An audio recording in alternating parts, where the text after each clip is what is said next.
Hey, what's up? This is Ricardo at Parts People, and in this video, we'll outline the steps for completing a part replacement on your Dell PC. Visit our website and use this coupon for a 5% off discount.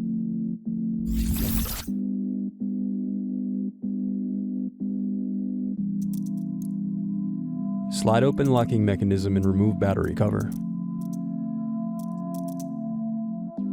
Slide open locking mechanism and remove battery.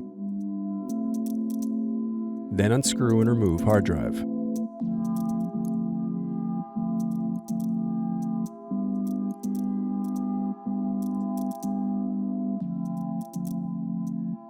Now unscrew and remove hard drive adapter.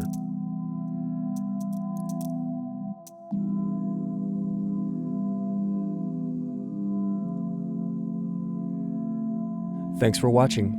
Don't forget to like and subscribe if you enjoyed this video. And if you need more, check out this playlist to watch other tutorials for your laptop. You can also click here to find parts for your laptop at partspeople.com.